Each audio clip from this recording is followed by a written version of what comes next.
As product managers, we generally spend our time trying to find ways to update our product development definition in order to make our product be more appealing to potential customers. Our goal is to convince them that we make a good product that will solve whatever their problems happen to be.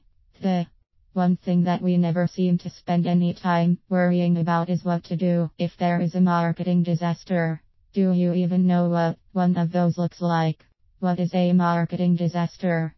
The first thing that a product manager needs to understand is just exactly what a marketing catastrophe is. If we don't know what they look like, then there is no way that we are going to be able to recognize it if it happens, and that won't look good on our product manager resume. A marketing catastrophe is any event that could negatively impact the profitability or reputation of either your product or your company. The world that we live in today is unique in that the arrival of advanced technology tools allows for stories and rumors about products or companies to travel very quickly.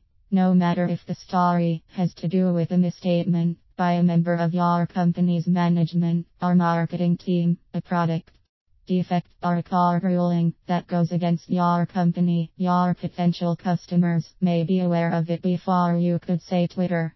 As a product manager, you need to understand that a marketing calamity could happen at any time. The most important question that the rest of the company is going to be looking to you to answer is going to be, how big of a deal is this?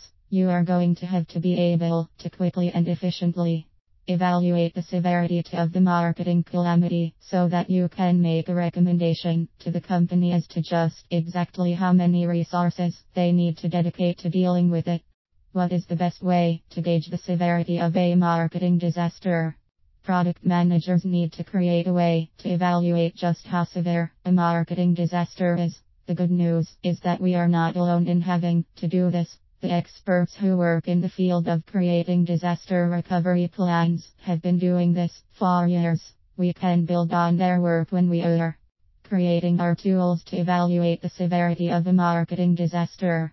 When creating a marketing severity tool, there are 3 things that a product manager needs to keep in mind. Firestorm that may accompany an event may have nothing to do with its long-term impact. Create an action plan. Make sure that you have an action plan created for each category of marketing disaster. This will help the rest of the company to understand what they are going to need to do once the current marketing disaster has been placed into a category. What does all of this mean for you?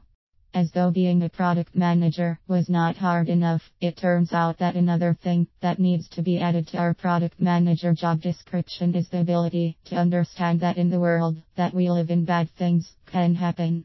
Specifically, marketing disasters can happen. A marketing disaster puts our product's reputation at risk and can impact the future success of our product. Product managers need to realize that it is their responsibility to create the tools that their company is going to need in order to gauge the severity of any marketing disaster that strikes them.